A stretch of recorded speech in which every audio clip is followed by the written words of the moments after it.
Good morning friends. तो आज जो हम देखने जा रहे हैं वो आपका जो है हिस्ट्री का टॉपिक है। और हिस्ट्री का टॉपिक में हमने अपने पिछले लेक्चर में यानी कि प्रीवियस वीडियो में जो है देखा था बैटल ऑफ बक्सर के बारे में, बैटल ऑफ प्लासी के बारे में। और आज जो हम देखने जा रहे हैं वो आपका सब्सिडरी अलायंस के बारे में देखने जा रहे हैं कि ब्रिटिश ईस्ट इंडिया कंपनी जो है किस तरीके से बैटल ऑफ बक्सर के बाद एक्सपेंड करती है।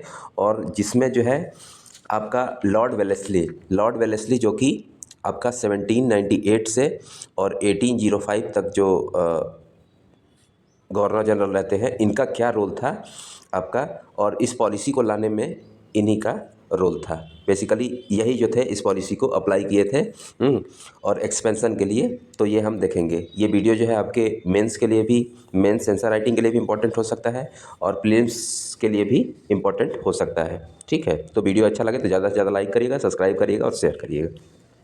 तो सबसे पहले अगर हम देखें तो लॉर्ड वेलेस्ली ने जो है आपका सब्सिडरी अलायंस का कॉन्सेप्ट लाया था। अब इसके क्या क्या फीचर्स थे हम देखते हैं एक एक करके।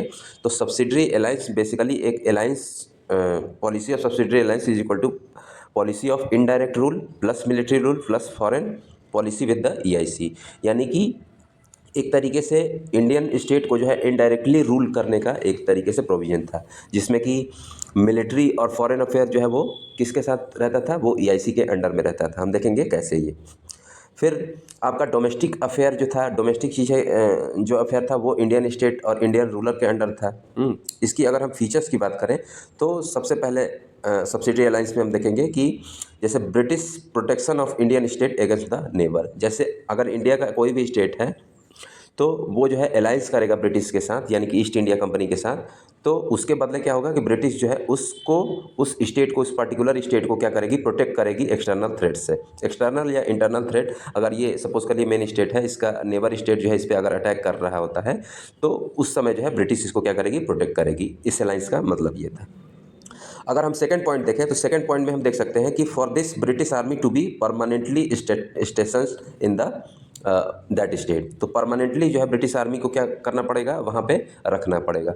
और उसके लिए जो है खर्च जो है वो कौन पे करेगा, तो जिस स्टेट के लिए ये ब्रिटिश ईस्ट इंडिया कंपनी कर रही है। तो स्टेट है टू पे the maintenance of army bye paying subsidies. तो इसके लिए खर्च जो है उठाना पड़ेगा जिस पर्टिकुलर स्टेट के प्रोटेक्शन के लिए वो आर्मी लगी है। फिर अगर हम देखें तो British resistance to be station in the court of British concern needed to the governor general. यानी कि ब्रिटिश का एक जो है परमानेंट मेंबर जो है वो आपका इनके रूलर यानी कि स्टेट में जो है स्टेशन होगा, वो एक्टिविटी देखेगा। इसके अलावा ये भी था कि ब्रिटिश जो है वो किसी भी यूरोपियन को, आप ध्यान रखेंगे, किसी भी यूरोपियन को जो है अपने स्टेट से कोई भी अफेयर यानी कि रिलेशन जो है वो नहीं रख सकता।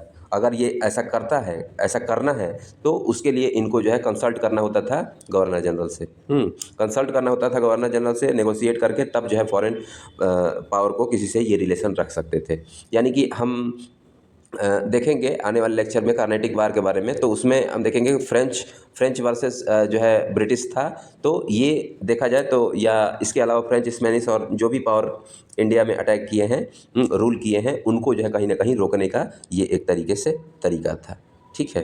फिर अगर हम देखें तो British promises non interference in the internal sphere of the state. यानी कि इंटरनल अफेयर है स्टेट का, जैसे कोई पर्टिकुलर रूल हो गया या टैक्स हो गया छोटे मोटे, तो उसके अफेयर में जो है ईस्ट इंडिया कंपनी नहीं इंटरफेयर करेगी, ये प्रॉमिस किया गया था। अगर हम कुछ स्टेट देखें जो कि सब्सिडरी अलायंस के अंडर आए तो 1798 में हैदराबाद था, 1799 में जो है मैसूर था, इसके बाद 1801 में जो है अवध, और 1805 में जो है त्रावणकोर, 1803 में जो है पेशवा यानी कि थे। ये स्टेट जो थे वो अंडर आपके सब्सिडरी अलायंस आए थे। अब अगर हम देखें तो इम्पैक्ट देखें, सब्सिडरी अलायंस का इम्पैक्ट क्या हुआ, तो सबसे पहले अगर हम देखें तो पॉलिटिकल इम्पैक्ट देखें तो इनडायरेक्ट रूल यानी कि इंक्रीज ऑफ लैंड रेवेन्यू। क्यों? क्योंकि ऑलरेडी जैसे पीजेंट है अपने फार्म पे जो है कोई एक्टिविटी कर रहा है, प्रोड्यूस कर रहा है, तो स्टेट को अब पे करना है सब्सिडरी अलायंस भी, तो ये इनडायरेक्टली कहीं ना कहीं पीजेंट पे बर्डन होगा, तो ये टैक्सेस इंक्रीज होंगे इस तरीके से। फिर अगर हम देखें मिलिट्री, तो मिलिट्री जो है वो ओन आर्मी जो है वो क्या हो जाएगी, वीक हो जाएगी। क्यों? क्योंकि इंटरनल आर्मी को प्रोटेक्ट करने के लिए कहीं ना कहीं जो है वो ब्रिटिश आर्मी आ रही है, तो इससे इंटरनल मोटिवेशन जो है वो आर्मी का जो है वो कम होगा। फिर इकोनॉमिक देखें तो इकोनॉमिक ड्रेन ऑफ वेल्थ हो ही रहा है, क्योंकि हम जो है अपने बाउंड्री को प्रोटेक्ट करने के लिए जो है किसी को पैसा दे रहे हैं, तो हमारा ड्रेन ऑफ वेल्थ हो ही रहा है सब्सिडरी फिर सोशल देखें तो अनएम्प्लॉयमेंट इंक्रीज़ हो गया। और इसके अलावा जो पीजेंट थे उनको जो है काफ़ी ऑपरेट किया जाता था, क्यों? क्योंकि लैंड रेवेन्यू जो है वो ज़्यादा चार्ज किया जाता था, तो वो उन पे बर्डन था। तो ये जो है आपका इम्पैक्ट है। तो वीडियो कैसा लगा है आप जो है कमेंट के माध्यम से बताएँगे। और वीडियो अच्छा लगा हो तो ज़्यादा से ज़्यादा लाइक करिएगा, सब्सक्राइब करिएगा और शेयर करिएगा। इसी तरीके से एक-एक जो है कॉन्सेप्ट मैं डेली बेसिस पे लाता रहूँगा। थोड़ा बीच में जो है गैप हो गया था, क्योंकि कुछ और भी चीज़ें हैं ज़िंदगी में, तो उसके लिए भी थोड़ा-सा समय निकालना पड़ता है। तो उसके लिए माफ़ी चाहूँगा। ठीक है, अब आज के लिए इतना ही। धन्यवाद।